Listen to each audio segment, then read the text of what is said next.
hosting the Jets tonight, Thursday Night Football. Lamar has his Ravens team on a 9-game win streak right now, with his eyes set on 3 things. 1, breaking Michael Vick's single-season quarterback rushing record. 2, clinching the Ravens' 2nd straight divisional title. And 3, proving that his quad injury is nothing to worry about. Nick, we'll start with you. Let's start there. Should the runaway MVP change his style of play until that quad heals? I think tonight is a really good opportunity for Lamar, absent of the quad injury. I don't think it's about the quad injury, to get back on track in the one part of his game, and the one part of the Ravens game that's been lacking during this winning streak, and that's their downfield passing game.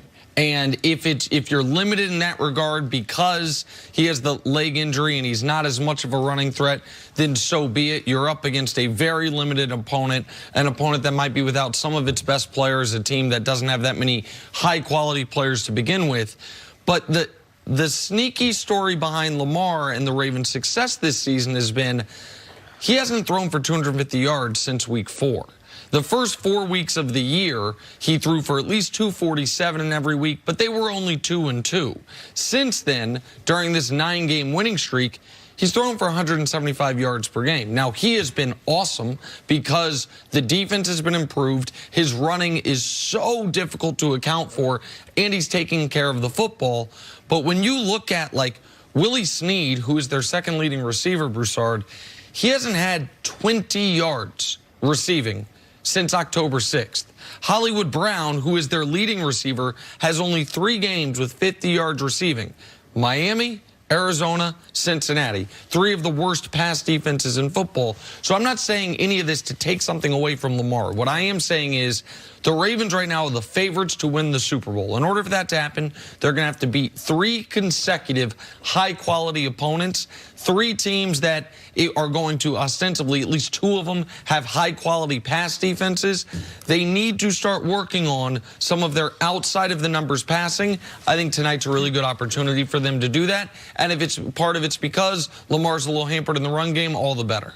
Yeah, I'm with you. In theory, this makes all the sense in the world. And look, you got a bruised quad. And he's telling everybody, and he's right, it happened in the pocket while he was passing the footballs, not while he was running. However, Earl Thomas, Lamar Jackson, and others have said now you see defenses going for his legs a lot more. When he's in the pocket, you can't hit him low. Yep. So for health's sake, it makes sense to stay in the pocket.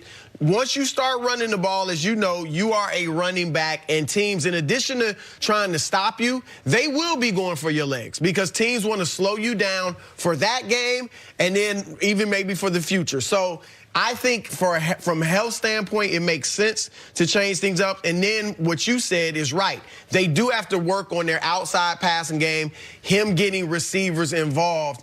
The Jets also are a good team defensively against the rush. Yep. They're one of the best in the league. They're mediocre, really bottom half against the pass. So this is a game you figure you could win even if you're not at your best. So why not work on these things? So theoretically, I'm with you. In reality, I think they're going to play the way they play. I think Lamar will. He's downplaying the injury. He says, I'm 100%. John Harbaugh says it's not a serious injury. And you mentioned what you said is really important. When he was throwing for more yards, they weren't winning as much. They weren't this dominant team. It's because of the run. And so I just think John Harbaugh and Lamar, they both seem, I don't want to say stubborn in a negative way, but they want to do things their way. So I think they're going to just go out there and play their football game because they also need to win. They need to make sure they win so they can wins and continue to be the number 1 seed. This is also a good chance to see where their defense is. We know they're a good defense. I like this matchup. I mean, Lamar was on the board when the Jets were like, let's take Sam Darnold. He's our future. 29 picks later, they went with Lamar. And a couple weeks ago, we heard Sam Darnold say, you know, I'm seeing ghosts against that Patriot. It was a Patriots defense, yes. I think. What do you think he's going to say with this Baltimore Ravens defense? Since the Ravens added Marcus Peters, they have been arguably and statistically the best pass defense in football. They've surpassed what New England was doing just in this stretch of time.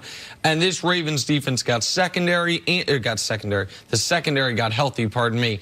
And they also added a true elite level playmaker in Peters. People forget, I don't think people watched Marcus Peters as much in Kansas City as I did when the Chiefs took him.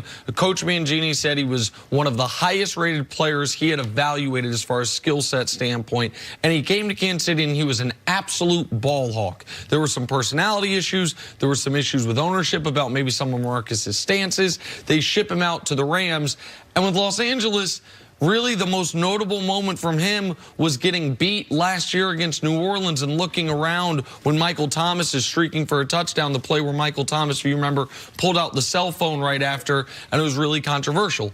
The moment he got to Baltimore, he got back to being the Marcus Peters from Kansas City. That Ravens defense, now with Earl Thomas having almost a full season under his belt, is reminding people he is still one of, if not the elite safety in football. And then you have Humphreys, and you have Smith, and you have Brandon, the ageless Brandon Carr. So, yeah, this is a tough putt for Sam Darnold. It's one of the reasons why I think offensively, Chris, the Ravens can experiment a bit.